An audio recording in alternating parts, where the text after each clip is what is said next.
విశాఖ సెంటర్లో రామరామ దోపిడీ డ్రామా ఎపిసోడ్పై తీగలాగితే డొంకంతా గదులుతోంది. బాధితులు ఒక్కొక్కరుగా బయటకు రావడంతో బండారం బయటపడుతోంది. అయోధ్య సెట్ వేసి చేసిన అరాచకాలపై రిపోర్ట్ చూద్దాం. విశాఖలో వివాదాస్పదంగా మారిన అయోధ్య రామనమూనా మందిరం నిర్వాహకుల చుట్టూ ఉచ్చు బిగుసుకుంది.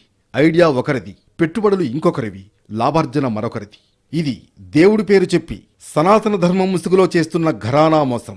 45 రోజులకు పర్మిషన్ తీసుకుని రోజుకు వేలాది మంది నుంచి లక్షలాది రూపాయల టికెట్ రూపంలో వసూలు చేసి అక్కడితో ఆగకుండా ప్రసాదం కౌంటర్, చెప్పుల స్టాండ్ ఇలా రకరకాలుగా జనం జేబులకు చిల్లులు పెట్టారు.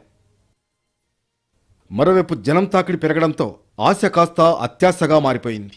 కళ్యాణం పేరుతో కోట్లు గడించాలనుకున్నారు.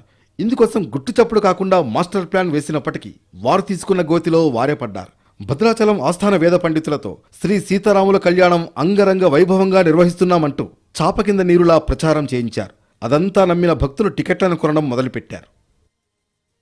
ఇప్పటికే నిర్వాహకుల భాగోతం బట్టబయలు కావడంతో భద్రాచలం దేవస్థానం చీటింగ్ కేసు పెట్టింది.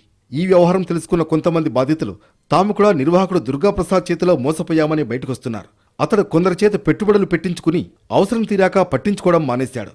పెట్టిన పెట్టుబడికి 2-3 డబ్బులు రావడంతో అత్యాశ పెరిగి దేవునితో వ్యాపారంలో ఆరితేరిపోయాడు. అతడితో పాటు రాజా, గరుడ ప్రసాద్లపై 3 టౌన్ పోలీస్ స్టేషన్లో చీటింగ్ కేసులు నమోదయ్యాయి. మరోవైపు నిర్వాహకుడు దుర్గాప్రసాద్ తమను ఎలా మోసం చేశాడో కాకినాడకు చెందిన బుద్ధ గణేష్ వివరిస్తూ ఎస్పీ ఆఫీస్ గ్రీవెన్స్లో ఫిర్యాదు చేశాడు. స్వామి కళ్యాణం అంటూ విస్తృతంగా ప్రచారం చేయించి 50 రోజుల్లోనే సుమారు 5 కోట్ల బిజినెస్ చేసినట్లు తెలుస్తోంది.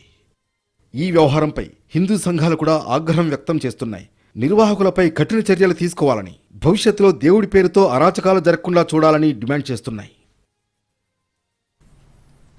ఏపీలో స్మార్ట్ మీటర్ల వివాదం రాజుకుంటుందా? దానిపై జనంలో వ్యతిరేకత ఎందుకు వస్తోంది? విపక్షాలు ఏమంటున్నాయి? దానికి ప్రభుత్వం ఇస్తున్న సమాధానం ఏంటి?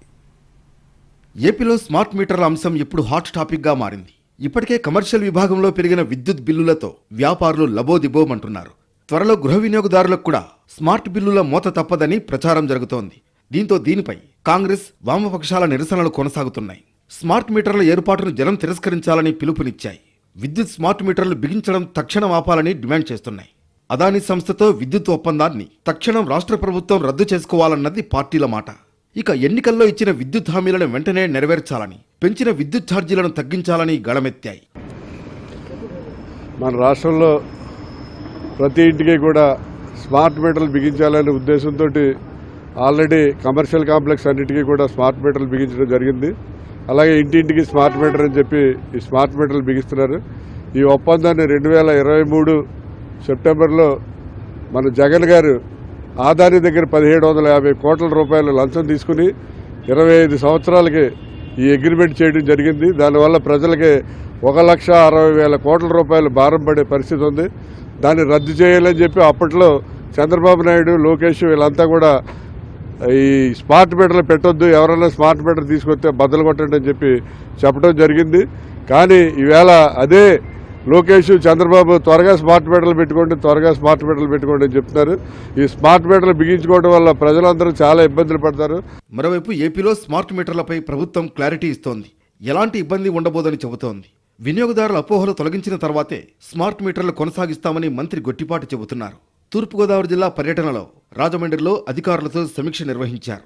ప్రస్తుతం కమర్షియల్ విభాగంలో స్మార్ట్ మీటర్లు అమరుస్తున్నామని, కావాలనే కొందరు లేనిపోని పుకార్లు సృష్టిస్తున్నారని అన్నారు ఆయన. పబ్లిక్ సైడ్ కూడా మేము వాళ్ళ అన్నదాన్ని ఏది కూడా తీసి కొట్టేయదలుచుకోవాలి. వాళ్ళు నిజంగా రియల్గా కంప్లైంట్ వచ్చి ఎక్కడైనా ప్రాబ్లం వస్తే దాన్ని కూడా ప్రభుత్వం తీసుకునేది పరిశీలిస్తాం. నిజంగా కనుక వాళ్ళు అన్నట్టు కనుక అపోహగా కనుక ఏదైనా ప్రాబ్లం వస్తే కనుక అది మా ప్రభుత్వం, మా డిపార్ట్మెంట్ బాధ్యత తీసుకుని దాన్ని సరిచేసే బాధ్యత మాది. ప్రస్తుతం జనంలో సాగుతున్న ప్రచారాన్ని దృష్టిలో పెట్టుకుని స్మార్ట్ మీటర్లపై ప్రభుత్వం అపోహలు తొలగించాల్సిన అవసరం కనిపిస్తోంది.